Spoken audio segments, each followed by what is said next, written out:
So I just turned on the recording. We also ask that everyone stay on mute while the speaker is talking. We do have a couple of breaks in tonight's meeting where we'll open it up for question and answer. What we do ask is that you use the reactions button at the bottom of the screen to click on the raise your hand so that you can be acknowledged. That way we can kind of go through an orderly fashion of recognizing speakers and allowing them to turn themselves off mute and ask questions. You also have the ability to use the chat if you'd like to send questions through that way, and I can break in and ask the team, read out questions and get those answered. So with that, I will turn things over to Randy, who's going to run through the first part of the presentation and kick things off.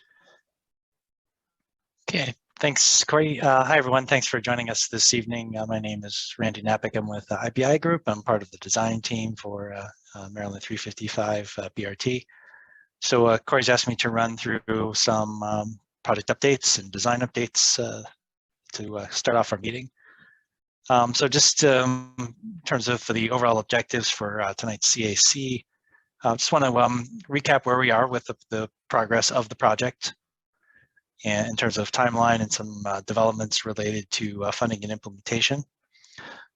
Then we'll talk about where we are with design at the 25% design milestone. So the design team submitted a set of 25% design plans to the county back in April, and I just want to let you know what's entailed there and kind of where we're headed. And then we're going to have 3 breakout discussions starting around 7:50 or so to talk about a couple of current topics related to the design and the future evolution of the design. The first one of those will be just to talk through the 25% design plans. So if you in particular have maybe questions on what part of the running way looks like in a given area or station in your community, be a chance to zoom in on some of those topics there. The second breakout will be on a proposed transit center at Montgomery College Rockville on a Montgomery County Public Schools owned parcel known as Lot 13. And then finally, we'll talk about the BRT stations, what the proposed stations in 355 corridor would look like, and some of the bicycle and pedestrian facility enhancements around the station area that are being considered as we move forward towards 35% and beyond. After the breakouts, we'll bring things back together just to have a brief report out of any notable comments from the breakouts, and then we'll talk about where we're going in terms of project next steps. So to start off with the update, here's a graphic just depicting the different phases of the 355 project development process. So the green arrow there at the top pointing towards preliminary engineering, which is where we are. That's defined as the design up through the 35% design development milestone. And again, I said we're at 25% currently. And then, following the completion of preliminary engineering anticipated towards the end of this year, early 2023, the project will move towards final design with the goal of taking the project to 100% design development, and then beyond that into construction. So you'll see here for final design and construction, they're noted as anticipated for funding. So as we get into some of the county budget, capital improvement program budget topics, we'll explain the developments with regard to funding those phases. Okay. So current project status, 25% design, and basically, I'll turn this over to Corey here, but the county's budgeting process for capital projects is looking at the future of BRT, both in the 355 corridor and other BRT corridors in the county. And there is some direction on how the project will be funded going forward through design and construction. So Corey, would you like to elaborate on those? Sure. Thanks, Randy. So I anticipate that many of you have probably followed the county's budgeting process throughout the early or late winter and spring. We're winding down the update to the county's capital improvement budget. That should be voted on tomorrow, I believe. But there are a number of recommendations to fund planning, design, and construction of BRT corridors throughout the county, and 355 is part of that. If you want to go to the next slide. So in terms of 355, the whole project has been or is anticipated to receive funding for final design. So that's the full 22 miles from Bethesda all the way up to Clarksburg. Where things start to diverge a little bit is in the construction stage, we'll need to start phasing the project. And this was due to kind of just the length of the project in general was a very complex project to try and construct it all at one time. It was also a very expensive project for the full project. So with the availability of funds that have been identified, the plan is to construct what we're calling the central phase. So this is the segment from Montgomery College in Rockville up to Montgomery College in Germantown. This would extend the BRT service north of where the Metro Rail Red Line ends at Shady Grove and provide a higher quality of service to the residents up in the Germantown area. We are still looking for additional funding sources and continue to explore options for how we would fund construction for both the north and the south phases. So stay tuned for that. That's kind of a quick snapshot update on where the budget sits for the 355 project. Okay, thanks, Corey. And as we get into the design update, we'll talk about some of the thinking that's emerging with respect to the central phase, looking at the possibility that that will be adopted for construction and would be a standalone first phase to 355 BRT.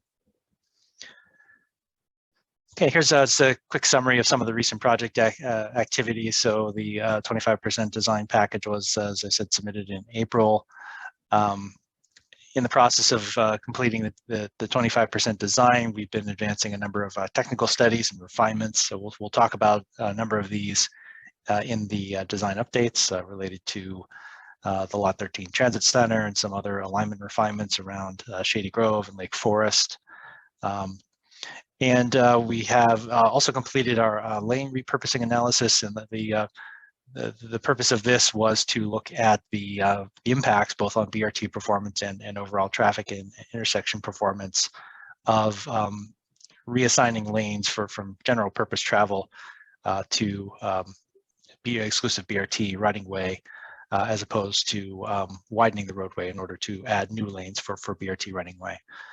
So based on these analysis, we've had some refinements to the running way in the proposed design, which we'll talk about in the update by segment here a little later on in the presentation.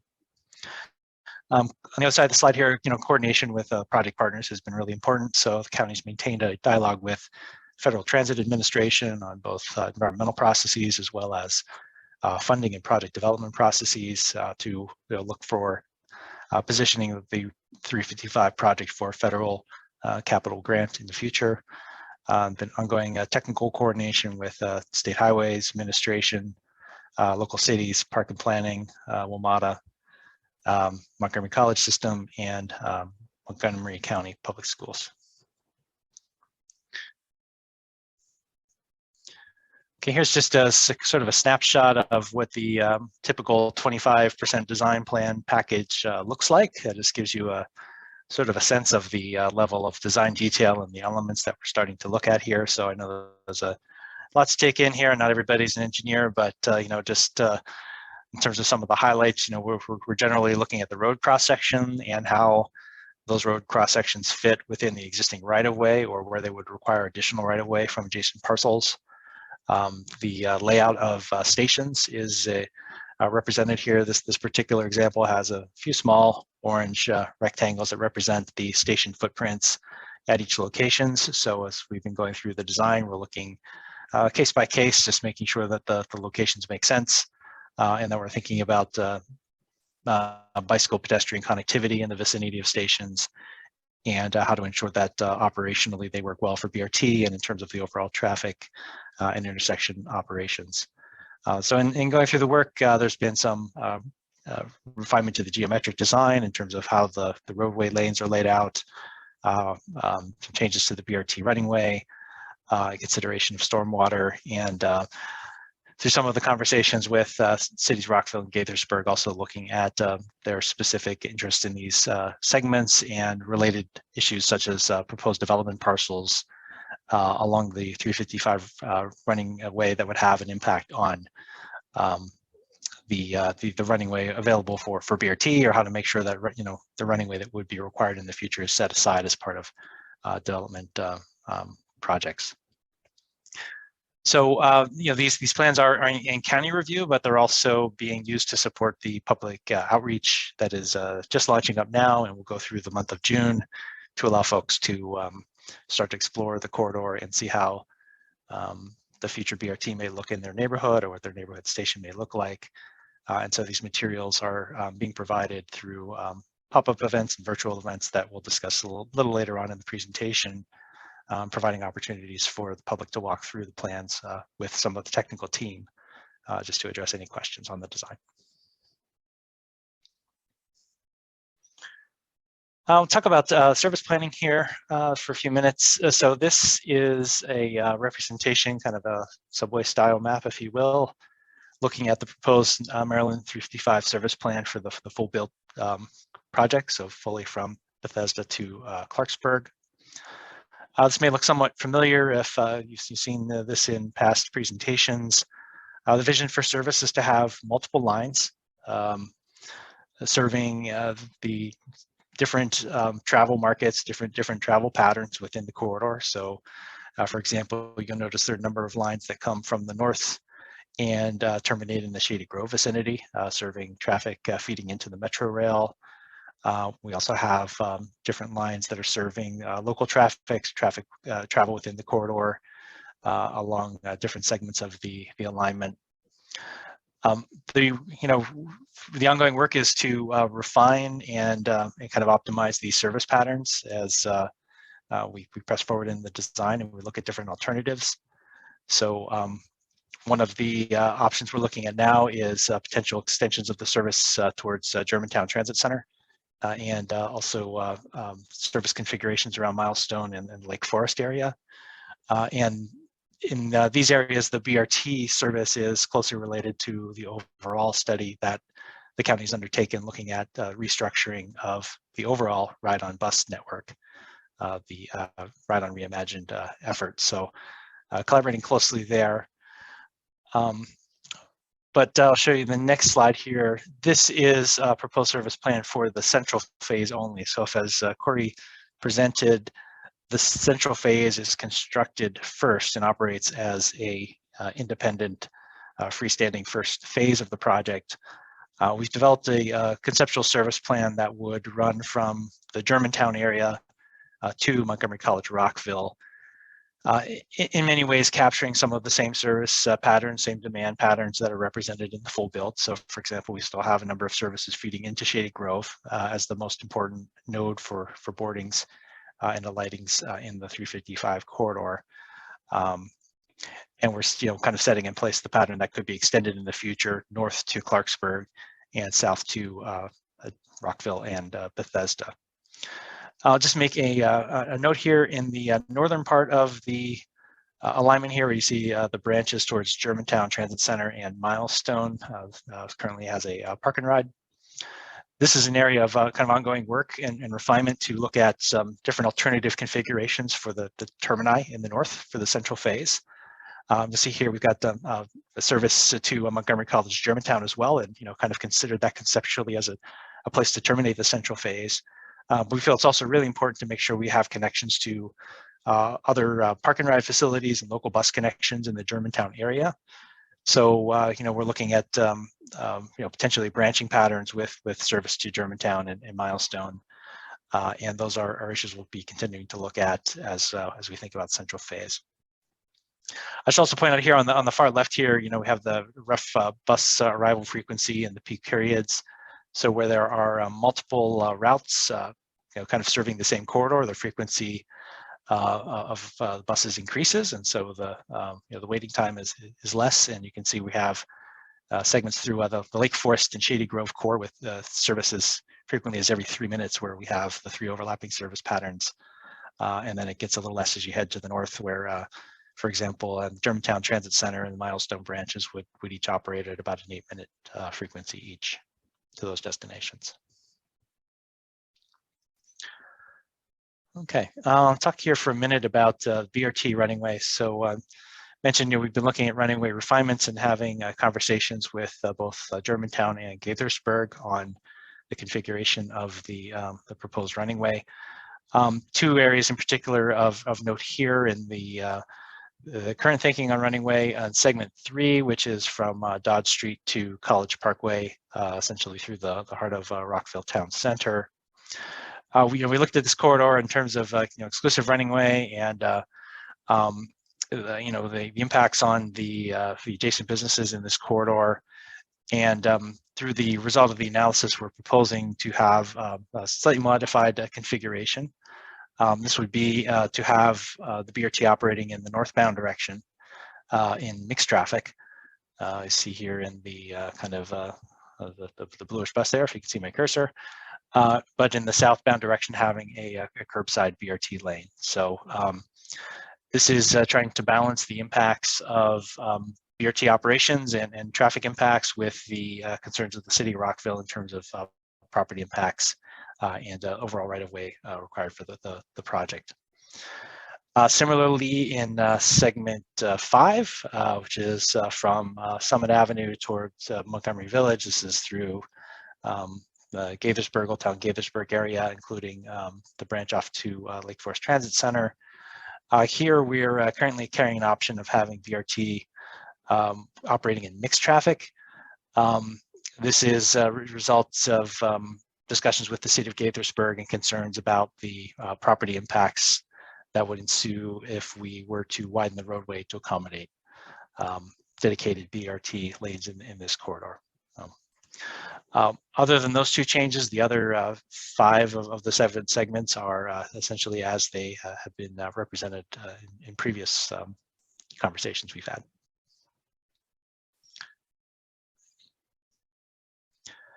Here's just a couple of pictures, just a little more intuitive of what some of the running way configurations may look like here. And all of these are currently represented in the project. You see our one-way BRT lanes using the central median here in the upper left. Next to that in the upper right is the two-way configuration, central median running way. Then at the bottom here on the bottom left, we have mixed traffic operations, the BRT sharing the general purpose travel lanes with other traffic. And then lastly is the configuration I described in Rockville with a curbside BRT lane that's exclusive dedicated to BRT, and then in the northbound direction having mixed traffic for the BRT.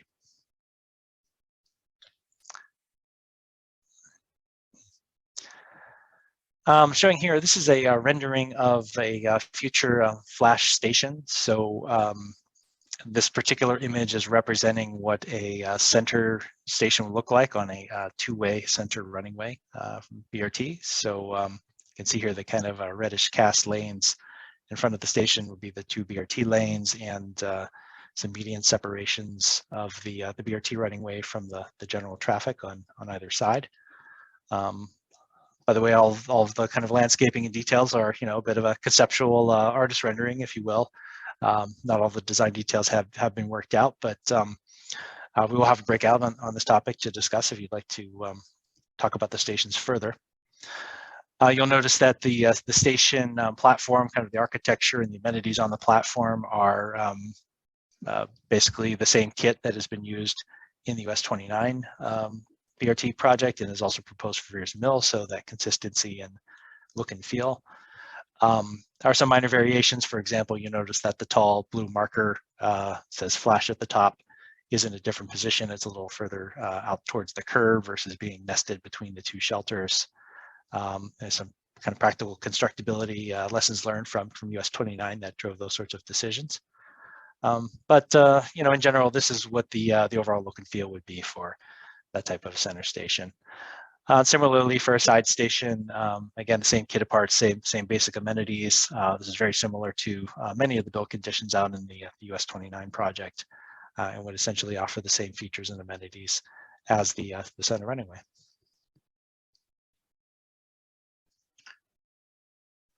Okay. Into a few other design updates here. So let's talk about what we call Lot 13. So this is a piece of land that is located near the Montgomery College Rockville campus and the historic Carver High School that is located on the opposite side of Manatee Street from the Montgomery College Rockville campus. So the county and the project team have been working with both Montgomery County Public Schools, the owner of the property, and Montgomery College, which currently leases the parking lot, and also, of course, has a strong interest from the campus across the street, about the possibility of a new transit center located at this area we call Lot 13. I think there's a lot of intriguing advantages, opportunities associated with this. First of all, it could provide us with an opportunity to provide the capacity needed and a kind of an appropriate transit gateway into both the Montgomery College campus as well as the Carver School. And part of the need there is the future growth in transit that is anticipated when the 355 BRT serves this location, and also you may recall this is also the terminus of the Veers Mill BRT that would come in from the north. So a lot of additional BRT traffic coming into the area, and the feeling is that the existing bus loop within the college is not going to be able to support the capacity and operational needs of transit. We also feel it could improve the passenger experience and traveler experience, and make transit more attractive for folks coming to and from the college and the Carver School area, and providing good multimodal connections with bike share and other amenities. Just to remind you, there's service in this particular area and to the college today with both local ride-on routes as well as local Metro bus routes. College system also opens the shuttle, so there's a lot of services that come together in addition to the BRT at this location. This is what Lot 13 looks like today. It's a large paved area. You can see here just south of the lot, this is Manatee Street, and this is 355 Hungerford off to the left. Large paved area, very popular for driving school lessons. Other things go on there, but tends to not be heavily utilized by the college for parking. It's also adjacent to an existing additional parking lot that is part of the Carver School. So the Carver School itself has parking here, and there's also additional parking behind the Carver School. So it's a lot of parking that isn't serving a very high function today. What buses do today when they're coming into the Montgomery College Rockville areas, they use this South Campus Loop roadway here. So buses will come up Manatee Street. You see there's a bit of a lollipop here. They'll come in a clockwise direction around the bus loop, and there's a couple of existing bus stops at this location that serve the local ride on the Metro bus routes. There's also some layover activity for buses that are at the end of the route waiting to re-enter service that stop on the shoulder of Manatee, and it's not really an improved area that is developed or really sufficient for the layover activities of those buses. So adding BRT into this mix poses some capacity challenges. It also creates quite a significant diversion off of 355 for the buses to go in and out of this loop, which just detracts from the attractiveness of going through this area for those who are trying to get north and south in an expedient manner. Just adds travel time. So here is a kind of, back to the artist's renderings, kind of a conceptual idea for Lot 13 as a transit center and how it might relate to some other initiatives in the area. So this is looking at the Carver School as having a function in the future, having services for immigrant families, new families, social services related to education. And so, they see a strong connection of having transit access and being very complementary to the function of the Carver School in the future. Carver School is also a historic landmark in the city of Rockville for its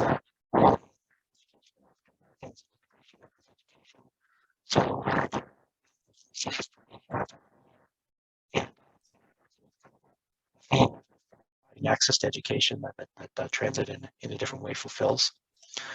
And you can see here we're proposing on the site where you can see that parking lot a transit center that would provide the capacity needed both for existing local bus services as well as the future BRT.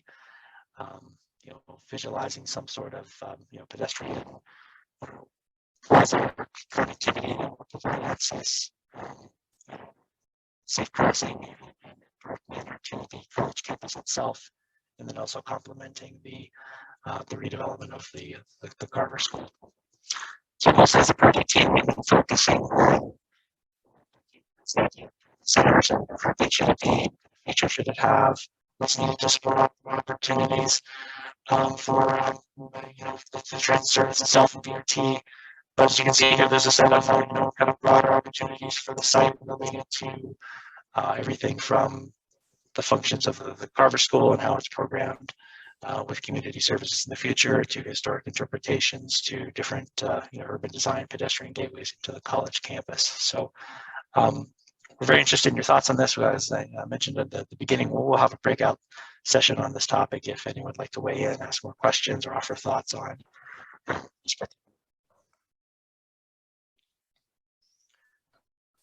Okay, head up to Gaithersburg and the Lake Forest area. So this is a part of the corridor we've been thinking about for some time. One of the outcomes of the phase 2 planning work was a proposed alignment for the BRT that used Christopher Avenue and Lost Knife and a large portion of Odenall to essentially swoop around the mall site and provide access to the existing Lake Forest Transit Center, which is highlighted here. Hey, Randy, southeastern corner. Yeah. You're having a little bit of audio problem. It's very robotic sounding, so I don't know if. Try to take these off. Is this any better? Much. Okay. It's those headphones. I think they're on their way out after 2 years of COVID Zoom. They're just on their way out. Okay, I apologize for that.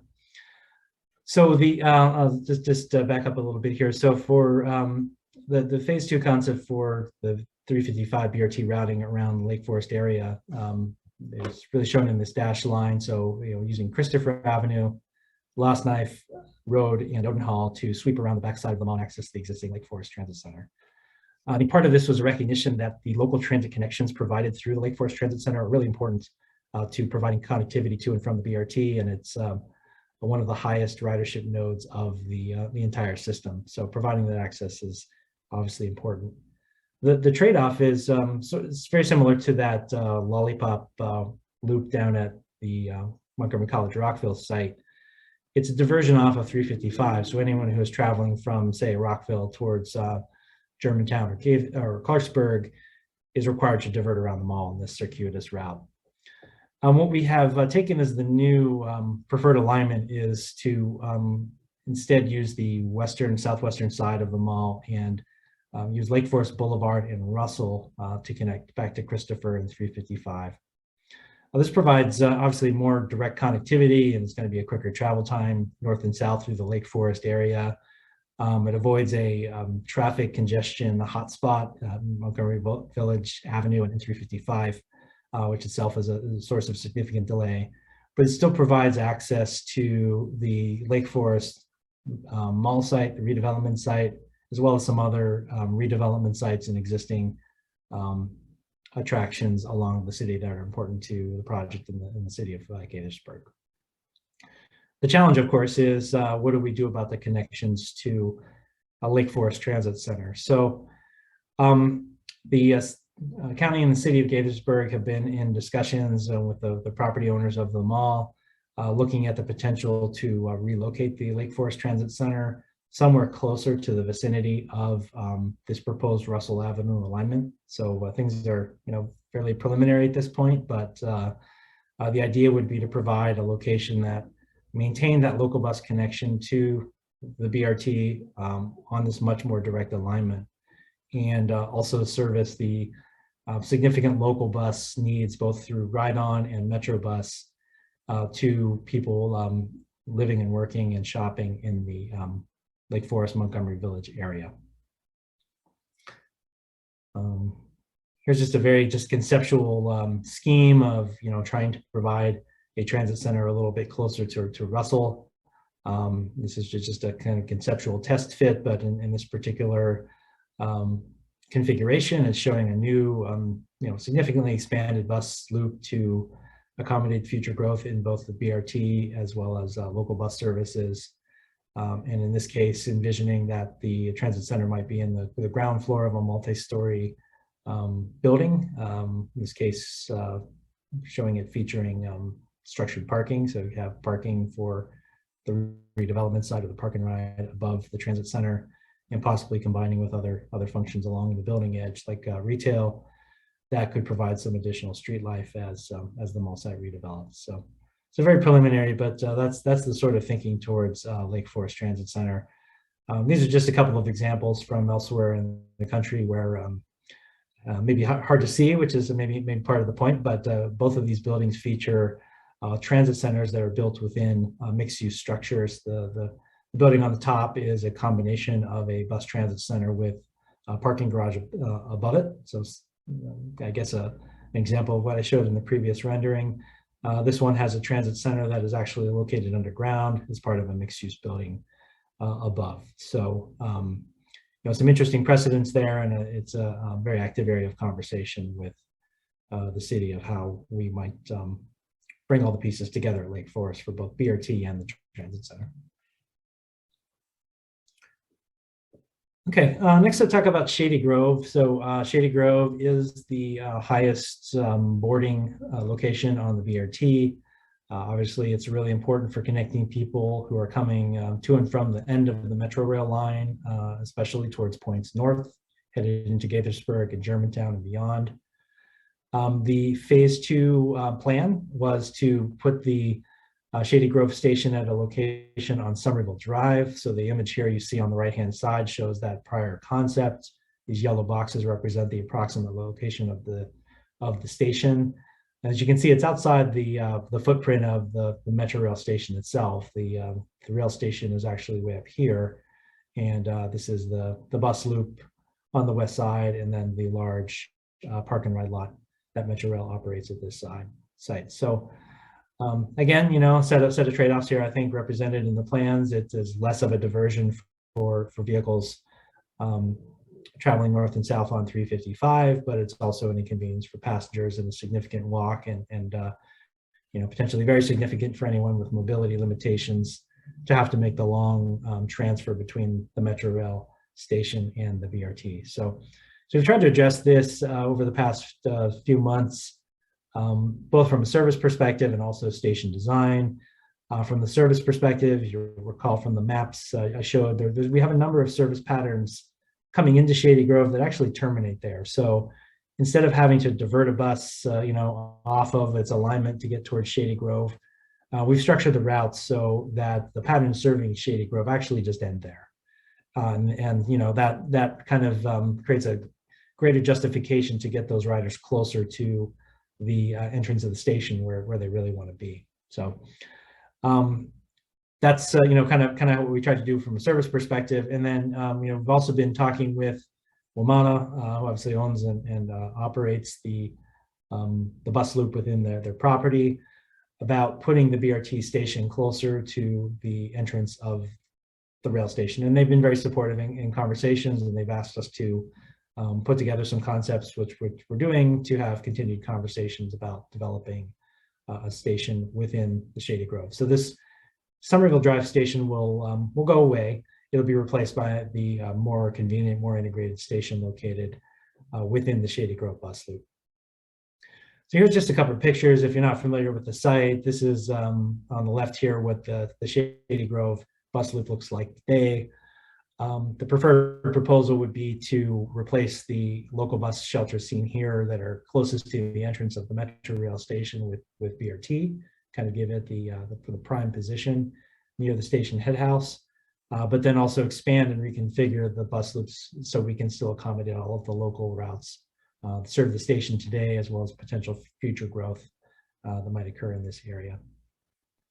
On the right-hand side of the slide is a development concept that WMATA put out. They prepared a joint development concept plan that was released about 6 weeks ago for Metro rail stations across their system.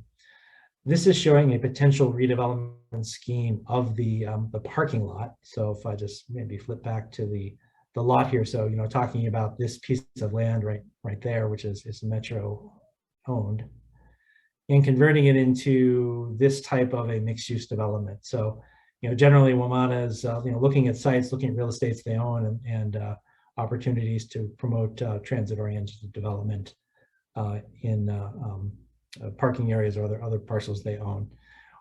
What the development concept shows, however, is that bus loop, as you see here on the left-hand side of the screen, would still remain closest to the head house. So, we'd be looking to build a BRT station that really has longevity and certainly works on opening day if the parking lot is there. But if this redevelopment scheme were to come to pass over time, we would still have a vital BRT station in the preferred location at the site.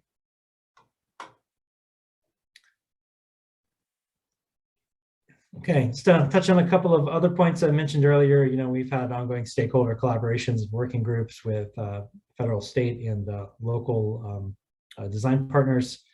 And so here's just a list of some of the issues we've been looking at. As we go through the design process, we have periodic check-ins to review the design plans with jurisdictions and talk about concerns with respect to running way, and some of those conversations have led to changes we've discussed tonight. We're going through a process now focused on BRT stations and access to those stations, both for bicyclists and pedestrians, and making sure that no matter how we look at the BRT stations, whether from transit operations or intersection operations or pedestrian safety or right-of-way, that they continue to make sense, and we continue to refine the details of those stations and make them tailored to each individual stop location.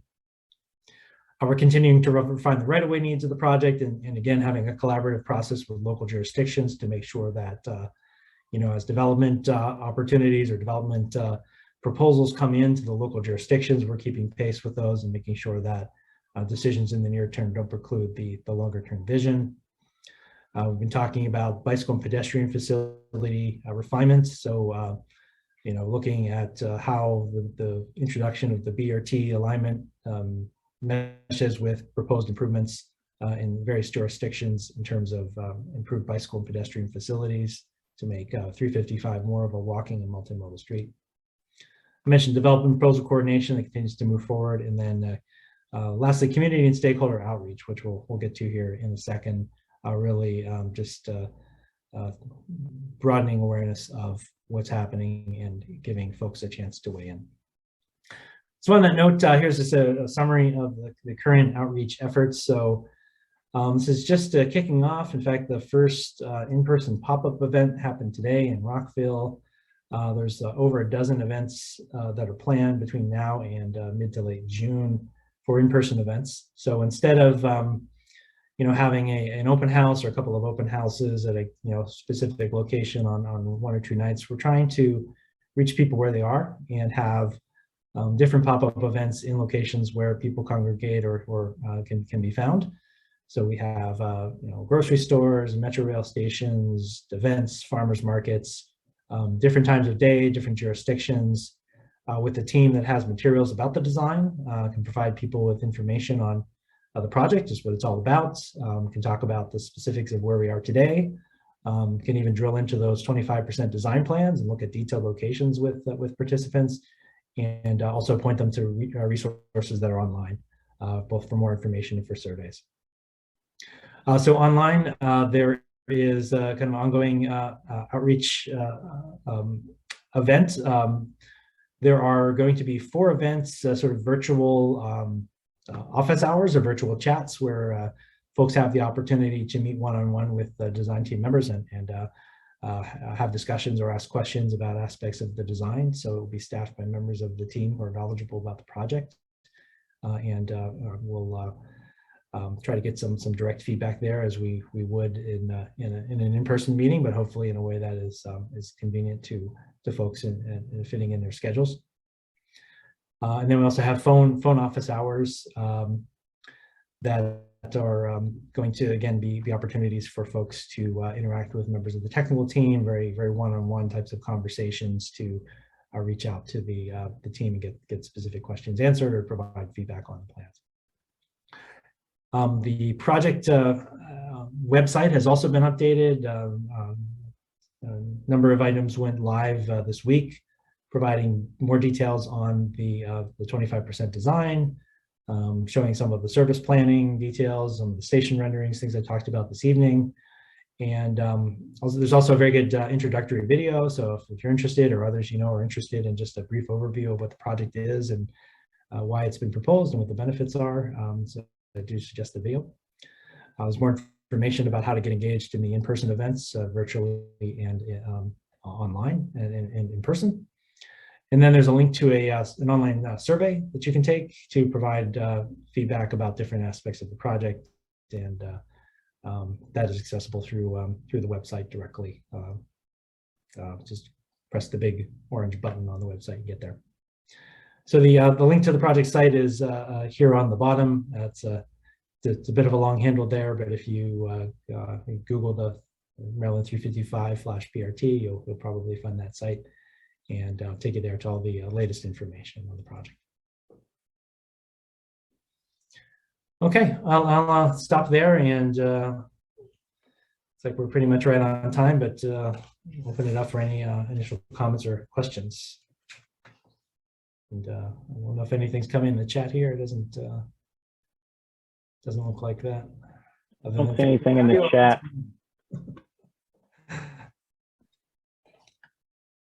Folks want to, it looks like, Jerry, you've got a question if you'd like to unmute yourself.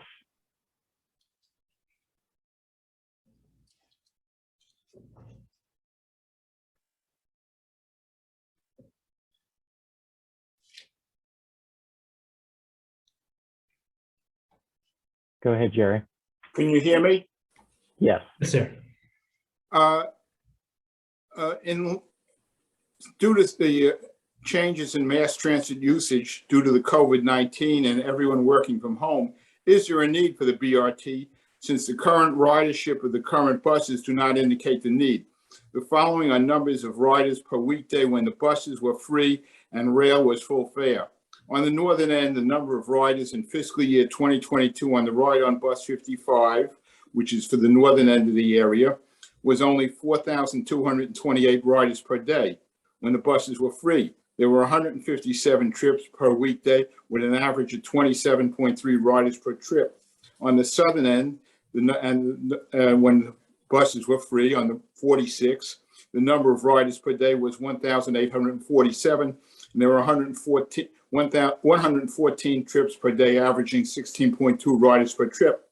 The number of riders on the ride on bus 101 Extra Express from Lake Forest Transit Center to the Medical Center, the number of riders per day was only 2,149, and there were 69 trips per day, averaging 9.1 riders per day.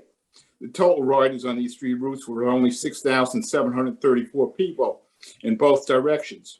All these passengers could be carried on 85 buses carrying 80 passengers per bus. The BRT proposal for MD355 plans running 20 buses per hour between Lake Forest Transit Center and the Shady Grove Rail Station, and 15 buses per hour between Shady Grove Rail Station and White Flint. The capacity in both of these directions would be over 5,000 passengers per hour. Based on the Route 29 flash buses operated, we'd estimate over 500 trips per day would operate on MD355, compared with 69 trips made by the 101 route. We see that at the Shady Grove Wilmota Rail Station, only 3,040 passengers entered in March 2022, and 3,405 entered in April 2022. During the AM period of March, only 1,677 passengers entered, and in April, only 1,900 passengers entered. In March, there were 780 vehicles were parked at the Shady Grove station. We'd also like to note that on I-270, the weekday average vehicle traffic just south of Middlebrook was over 189,000 vehicles per day in both directions. Some of these motorists will probably be going and parking in the Shady Grove parking lot. Where are you going to get the passenger volume to justify the cost of building and running the MD355 BRT? So just a couple of things to note.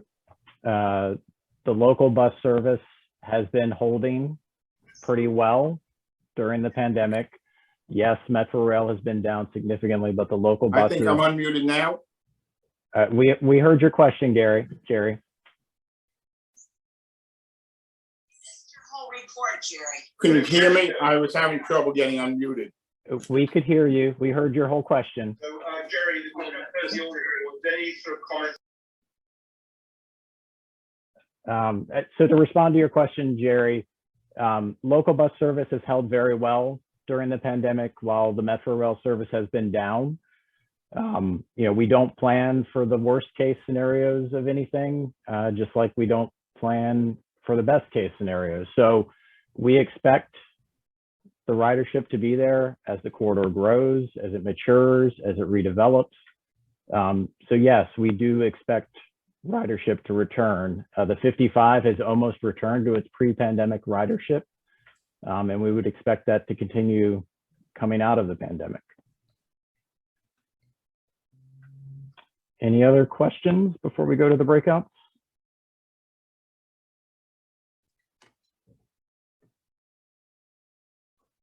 All right. Corey, I think there is a question in the chat. I'm sorry. Yes, I do see that. Yes. There was a question in the chat that says, will the BRT utilize the future extension of Observation Drive to Clarksburg? So that was an alignment that was considered during the planning phase of the project. It wasn't moved forward as kind of the primary alignment for the project, given the fact that Observation Drive wasn't constructed and wasn't going to be constructed as part of the BRT project. It was going to be a separate standalone project. As Observation Drive gets designed and potentially constructed and extended, I think it becomes a more viable option for the BRT going forward. And I believe the plans still hold space for the BRT to operate in. If that does move forward in the future, it would depend on kind of land use changes and what sorts of uses end up ultimately locating on that future road. But that is still a potential future option. So to try to keep ourselves on time and make sure that you get opportunities to interact with our staff in the breakout rooms, I'm going to open up the breakout rooms. So there are 3 breakout rooms. I'm opening the rooms now. You should see a screen that pops up that allows you to select which room you would like to join. So if you'd like to join the 25% design discussion, you can click that join button. If you'd like to go into the Lot 13 Transit Center discussion, you can click that join button and the flash stations and bike ped buttons, and you'll be taken into those rooms and interact with the staff. I'll just remind you to click the record button when you drop into those rooms so that we capture those conversations. If you're having trouble interacting and selecting a room, feel free to either unmute yourself or mention which room you want to be in the chat, and I can put you in those rooms as well.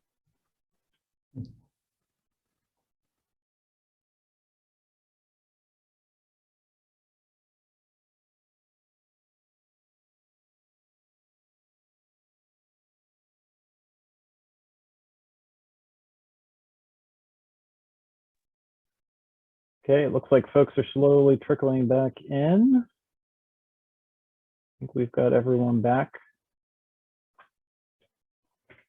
So I think, Randy, we had what, one more slide to kind of touch on next steps.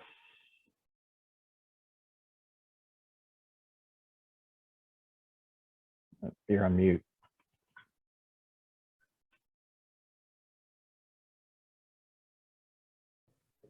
Sorry about that. Get back in the swing of the main room. Yeah, so we had you know, sort of if you want to do the little breakout, Corey, we got a couple. Does the report back? Sure. Yeah, let's do report out, and then we'll close out with kind of next steps, and then any lingering questions before we end things around 8:30. So, Randy, you want to start and touch on what was discussed in kind of the stations and bike ped room? Yeah, sure. So had the good questions and comments here. So we talked about both stations and some of the bike pedestrian facilities on the running way. So stations talking about accessibility and the desire to have benches and waiting areas, especially for older individuals or mobility impaired folks using the station. So definitely a vote for benches there. We talked about kind of sidewalks and trying to do something more than the kind of standard minimum 5-foot sidewalk and really improving the pedestrian realm. And there, kind of pivoting into talking about some of the trade-offs with with the widening of many of the segments of the roadway requiring additional right-of-way. Anything we do to widen sidewalks or widen planter strips or landscaping, just kind of incrementally increases the amount of right-of-way required to the project, and that comes at a cost, and there's just a set of trade-offs there. And then talked about just some of the one-way versus two-way options, and what happens if you're biking kind of coming in the opposite direction of traffic for where you might be expected. How's that going to work? And other good ideas, just kind of wayfinding and the way wayfinding can support access to and from the different stations for all users. And yeah, I think that's kind of the highlights there. It's good conversation from an engaged group. Great. Mike, you want to kind of do a quick overview of what was talked about in the 25% design plan overview? Yeah, sure. We had a few good questions on the 25% design. I think one of the first ones was an interest in what was happening at the White Flint Metro Station and just coordinating with North of Bethesda BRT to provide easy transfers from the two services. That would be ideal. Then we had another discussion at the MC Rockville campus, and it was brought up that we should maybe potentially, pay special attention to the left turn onto Manakee from 355. And Corey mentioned a potential for a second entrance on the townhouse entrance road to the south, but it was also brought up that maybe we should look at adding a second lane to Manakee to help with the bus traffic if we do the left turn up there. And then we got some interest in the Lake Forest Mall area redevelopment. We just, the question was to, are the county and the city and the developer coordinating? And we indicated that yes, we're all talking together and we want to do what's best for BRT in this location. I feel like those were our big questions from the breakout. Great. And Steve or Andrew, anything talked about in the MC Rockville Lot 13? Sure, thanks, Corey. We had a small but thoughtful group. See the comments, there was a general feeling that the conceptual design was on the right track and was suitable for the area. We got into questions of, from a land ownership point of view, how would it work, whether, DOT would own the land or whether it would continue to be, part of the school property. And, basically at this point, I think that is all ahead of us in terms of those, the way to arrange it. And really any model that you can think of has probably been tried somewhere in the country when, lease, long-term leases, outright purchase. So I think there are many good models to choose from. Was a good question about whether the dynamics of these sorts of transit centers and sort of, living peacefully with neighbors changes with electric buses. And the answer is, very much yes. Electric buses have both a noise and emission. Well, they have no emissions footprint and a noise footprint that's greatly reduced. So they are much more compatible with adjacent uses. In fact, we talked about an example in San Francisco where they're going to be building affordable housing on top of a bus, not only a bus transit center, but actually a bus maintenance facility, which would have been unheard of with diesel or even natural gas. Joanna, Andrew, did I miss anything? No, I think that pretty well covered it. Great. Well, I hope everyone had a good conversation during their breakouts. You want to go to the next slide, Randy? Corey, can I ask one question? Can these will these slides be available to the people? Yeah, these will go up on the website along with the video recording once we get that all uploaded. Thanks. Sure.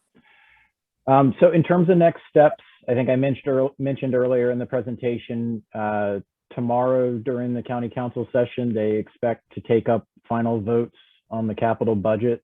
So we don't anticipate any changes, but obviously until the budget is finally adopted by the council, it's not set. So we anticipate that the capital budget gets voted on tomorrow and that the funding for final design and construction moves forward. Randy touched briefly on kind of all the events that we have going on. So there is a lot going on in the next couple of weeks. We take a little bit of a break around the Memorial Day holiday while people go off and take vacations, but then come back in earnest throughout the month of June with a lot of in-person events, those 4 virtual online events, and then the phone office hours. So there are many ways to get in touch with us. Please come out and engage with us and give us your feedback, because that's what makes these projects great. We anticipate completing the 35% preliminary engineering by the end of this calendar year or early next year. So that feedback that we collect over the next month will get digested by the team over the summer and start to inform, tweaks to the 25% design as we move towards 35% design. And we really focus in on kind of those stations and the access points around the stations. And then we would anticipate another stakeholder engagement effort around that 35% design milestone, so probably in the winter time frame. And likely even before that, we will probably come back to the CAC in the fall as things are gearing up towards wrapping up the 35% design to share, how that's all coming together, what was done over the summer, and collect feedback from you all to inform the conclusion of this phase of the project. And with that, I think the next slide just has contact information. I'm sure many of you remember Denny. She is our BRT project manager, but she's on a much deserved vacation for the next couple of weeks. So we'll see her back here in June. You can obviously reach out to me if you have questions. There's the project website, and I know we're just a little bit over time, but happy to answer any lingering questions for the next couple of minutes. Or if you don't have any questions, feel free to enjoy the rest of your evening, and we really appreciate you taking the time out to come engage with us on this project and give us feedback. So with that, if you have questions, feel free to raise your hand or type them into the chat.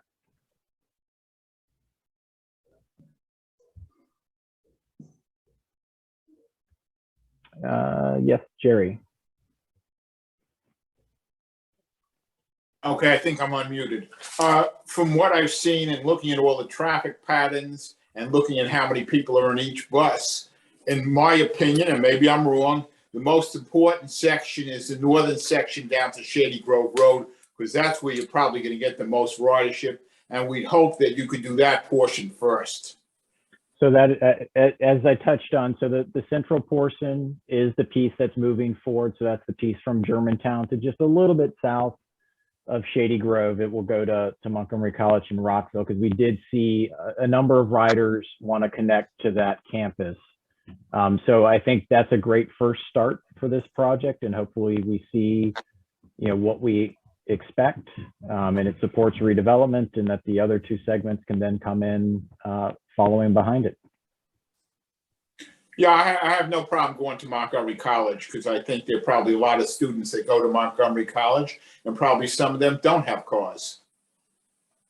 But that would make full sense. And once you start getting south of Rockville, from my own observations of the buses on the 101s, there's very little ridership on the 101s south of the Rockville station. Because basically, once you're going south of there, your traffic gets worse and worse. And I don't know if you're aware, from the last time I've gotten data, we actually have more traffic southbound most of the day, including the PM and AM rush on 355. The traffic is always southbound to try to get onto the Beltway. traffic in Maryland does not work logically. You'd normally think that the peak traffic would be northbound on 355, but it's basically southbound. And that's one of the other questions I have. These deadheading buses or buses going in the opposite direction of where you think the peak are going to get hit with every light. Which gets priority? The buses going northbound in the morning rush hour, or the buses going southbound in the morning rush hour? So all that gets worked out in the algorithm of, we can set it to prioritize certain directions if we want to. We would just have to see how the traffic flows. Now, obviously, if the bus is in its own lane, it's getting uncongested travel. It'll be monitoring that mixed traffic flow.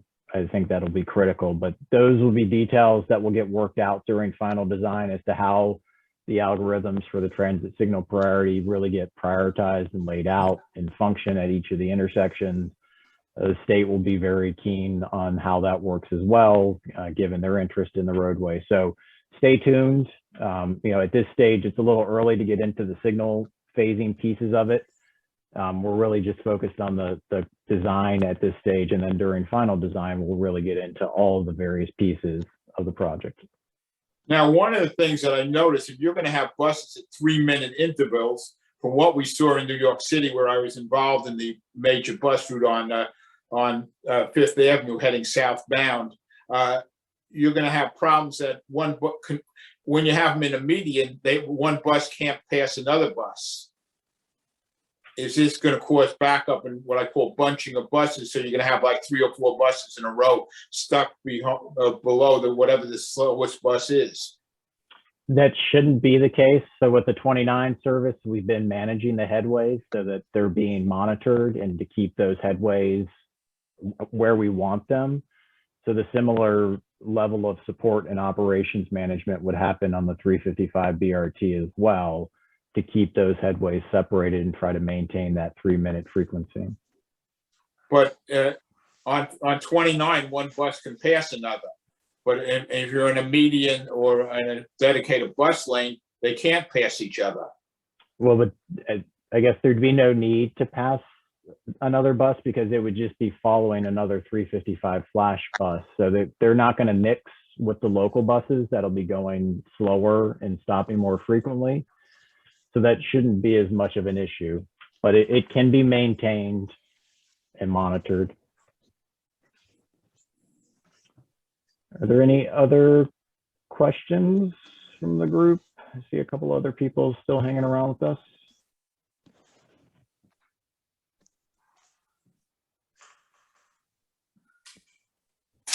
Well, again, I want to thank everyone. I know we went a little bit over time, but again, thank you for taking the time out of your evening.